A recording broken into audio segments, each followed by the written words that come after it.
ప్రజలే తేల్చుకోవాలి. నెంబర్ 2, పవన్ కళ్యాణ్ గారు ఎక్కుతున్నటువంటి దిగుతున్నటువంటి హెలికాప్టరు ఖర్చులు ఏమైనా ఉన్నాయా రాష్ట్ర ప్రభుత్వానికంటే నేనేమడిగాను అంటే the total amount paid by the government of Andhra Pradesh in the state budget for hiring helicopters and air crafts for the travel of the deputy chief minister Pawan Kalyan from 2024 to till the date అంటే no information is available and the no travelling allowance paid by the department till the date. మరి పవన్ కళ్యాణ్ గారు ఎగురుతున్నటువంటి హెలికాప్టర్లకి ఎవరు డబ్బులు కొడుతున్నారు? గంటకి తిరుగుతున్నటువంటి మాదాపూరు విజయవాడకి తిరుగుతున్న హెలికాప్టర్కి ఎవరు డబ్బులు కడుతున్నారు అంటే ఈ డబ్బులు కడుతుంది, ఈ ఫ్లైట్లు అరేంజ్ చేస్తుంది Lingamaneni Ramesh. There is no point. Lingamaneni Ramesh Janasena party office పెట్టించింది ఆయనే తెలుగుదేశం ఆయనే ఈ రోజు వరకు పవన్ కళ్యాణ్కి హెలికాప్టర్లు, స్పెషల్ హెలికాప్టర్లు ఏం కావాలంటే అక్కడికి, ఏ దీవికి కావాలంటే ఆ దీవికి హెలికాప్టర్లు ఎగురుకుంటూ పోయి మొత్తం పవన్ కళ్యాణ్కి సంబంధించినటువంటి ఎక్స్పెండిచర్ మొత్తం పెట్టుకుంటుంది లింగమనేని రమేష్. కారణం ఏంటి అంటే ఇదిగో అమరావతిలో కోటాను కోట్ల రూపాయల ప్రాజెక్టులు, 100 కోట్ల రూపాయలు విలువైనటువంటి భూములు, ఆ భూములకి రాజధాని ప్రాంతం ఒక ఏటీఎం లాగా ఉన్న విషయం మీద తొలిపొలికి రాయవే రాధాకృష్ణ గారు. తొలిపొలికి రాయిరా, తొలిపొలికులు రావా? పెన్ను కదలదా? పెన్నులో ఇంకు ఉండదా? మా విగన్ అని ఒక ప్రపోజల్ మాజీ ముఖ్యమంత్రి పెడితే మాత్రం పెళ్ళాలు చెల్లెళ్ళు అయిపోతారు, చెల్లెళ్ళు పెళ్ళాలు అయిపోతారు.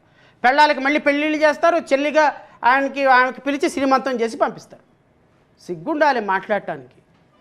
కాదు సార్, మనం చేస్తేనేమో సంసారమా, ఎదుటివాడు చేస్తేనేమో వ్యభిచారమా, మనం చేస్తేనేమో రాజధాని ప్రాంతం సూపరా, ఎదుటివాడు చేస్తేనేమో రాజధాని ప్రాంతంలో దమ్ము లేదు, డబ్బులు లేవు, వాళ్ళు దోచుకుంటారా? మనం వెళ్ళి మోడీ దగ్గర కాళ్ళ మీద పడితేనేమో రాష్ట్ర ప్రజల సౌరభ్యం కోసమా? గత ప్రభుత్వంలో వెళ్తేనేమో నా కేసులు మూసేసేస్తున్నారండి, నా కేసులు వదిలేయండి అంటం కోసమా? ఎటు వెళ్తున్నాం జర్నలిజంలో మనం అంటున్నా నేను. మనం కాస్త జర్నలిస్టు అని పేరు పెట్టుకున్నందుకు, 4 రోజుకి ఒక అన్నం తింటున్నందుకు, అశుద్ధం కాదు కదా మనం తినేది, అన్నమే కదా, అన్నం తింటున్నందుకు ప్రజల అడ్జస్ట్మెంటు, ప్రజల అండర్స్టాండింగు, ప్రజల స్పిరిట్ తోటి మనం కాస్త అని పనిచేయాలి కదా. ఎంత 75 సంవత్సరాల వయసు. ఈరోజు నిద్రపోతే రేపు ఎగుస్తామో లేదో తెలియదు రాధాకృష్ణ గారు. సమాజం అలా తయారైంది. గట్టిగా పైన 50 డిగ్రీలు బయట సెల్సియస్ డిగ్రీస్ కొట్టిందంటే ఉంటాం పోతామో తెలియదు. మనుషులుగా పుట్టినందుకు, మనుషులుగా బతుకుతున్నందుకు కాస్త అయినా సరే విఘ్నత ఉండాలి.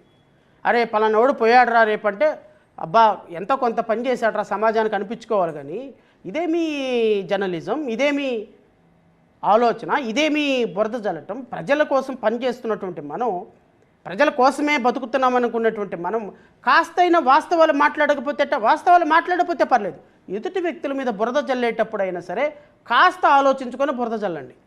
నేను రాజకీయాల్లో అందరు సచ్చిల్లే అని నేను అనటంలా.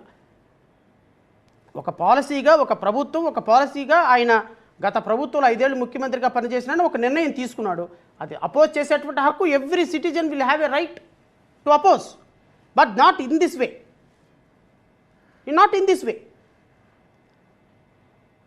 వైఎస్ఆర్సీపీలో ఉన్నటువంటి భార్యలందరూ చెల్లెళ్ళు అయిపోతారా సార్? ఎన్ని లక్షల మంది వాళ్ళకి 40% ఓటింగ్ వేసినటువంటి ప్రజలు, నాయకులు, వాళ్ళ వ్యక్తిత్వాన్ని అసెంబ్లీలో వైఎస్ఆర్సీపీకి సంబంధించినటువంటి ఒక నాయకుడు అసెంబ్లీలో భువనేశ్వరి గారిని ఒక మాట అన్నందుకు చెడుగుడు ఆడాం మేము గత 5 సంవత్సరాలు. వాళ్ళని మంత్రులైనా కూడా చెడుగుడు. అసెంబ్లీలో ఒక మహిళ గురించి ఏం మాట్లాడతారా మీరు? రాజకీయాలకు సంబంధం లేని భువనేశ్వరి గారి గురించి ఎట్లా మాట్లాడతారు? సిగ్గుందా మీకు అని చెడుగుడు ఆడుకున్నాం వాళ్ళని. మన ఛానల్లోనే కదా సార్ చెడుగుడు ఆడుకునింది.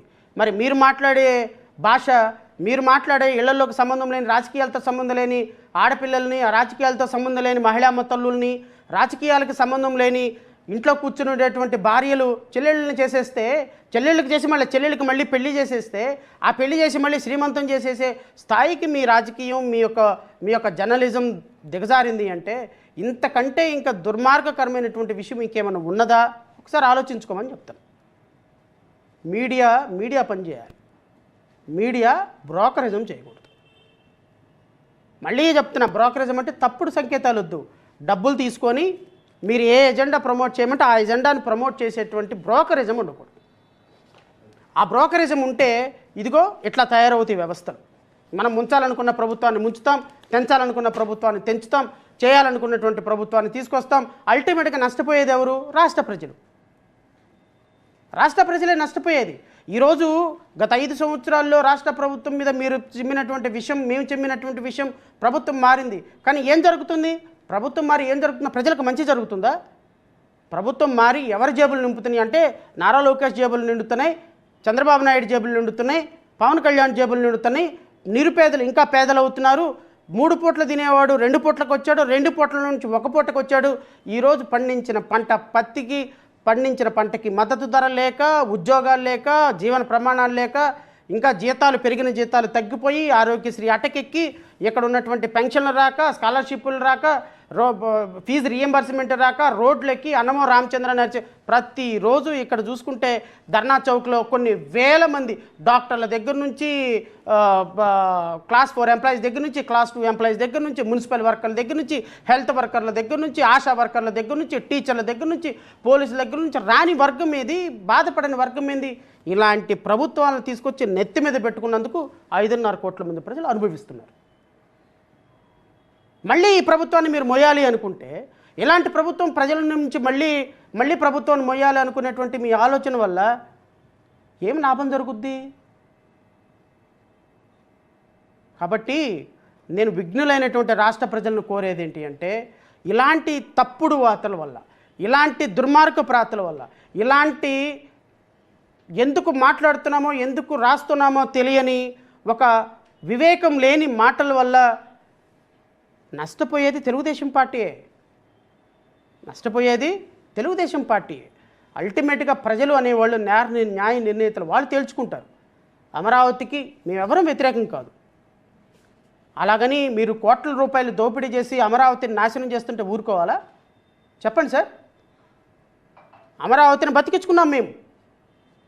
5 సంవత్సరాలు ఎన్నిసార్లు ఢిల్లీ వెళ్ళానో నాకు తెలుసు. నా వ్యక్తిగతంగా నా డబ్బులు ఖర్చు పెట్టుకొని అమరావతి కోసం పాదయాత్ర చేశాం, అమరావతి కోసం అరెస్ట్ అయ్యాం, అమరావతి కోసం ప్రాణ త్యాగం చేయడానికి కూడా సిద్ధపడినాం. అలాంటి అమరావతి ఈరోజు అన్యాయం అయిపోతుంటే, అమరావతి దోచుకుంటుంటే, అమరావతి ప్రజల్లో రైతుల్ని దోచుకుంటుంటే, రైతులందరూ మీ దగ్గర ఏం లేరు.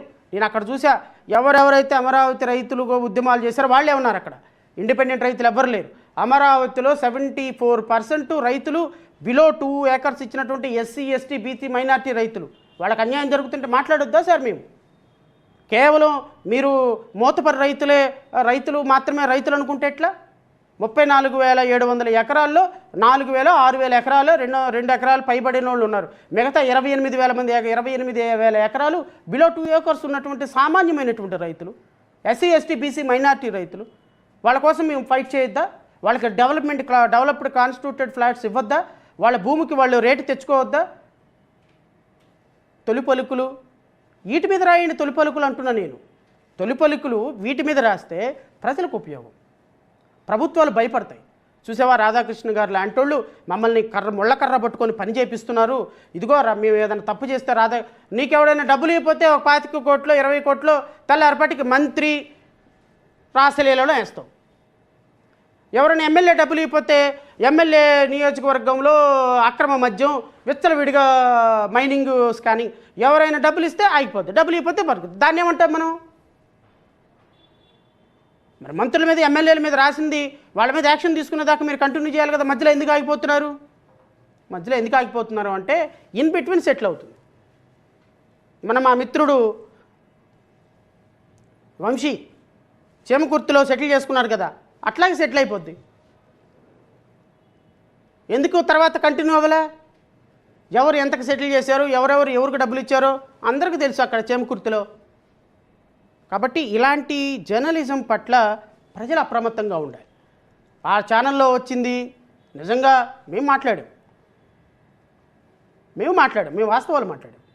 ఈరోజు ఎందుకు వెళ్ళటం లేదు? వాస్తవాలు వాళ్ళకి అవసరం లేదు. ఈరోజు ఏబిఎన్ ఎందుకు పిలవటంలా, టీవీ5 ఎందుకు వెళ్ళటంలా? వాస్తవాలు మాట్లాడేవాళ్ళు వాళ్ళకి అవసరం లేదు. వాళ్ళకి కావాల్సింది వాళ్ళ ఎజెండా మోసేటువంటి వాళ్ళు. మీ ఎజెండా మేము మోయలేమయ్యా, సంస్కారం, మా పని మాది, మీ పని మీది అని చెప్పేసి వచ్చాం. సో కాబట్టి ప్రజలు కూడా అప్రమత్తంగా ఉండాలని నేను మనస్ఫూర్తిగా కోరుకుంటూ, నాకు ఈ అవకాశం ఇచ్చినటువంటి రాష్ట్ర ప్రజలకి, మీడియా సోదరులకి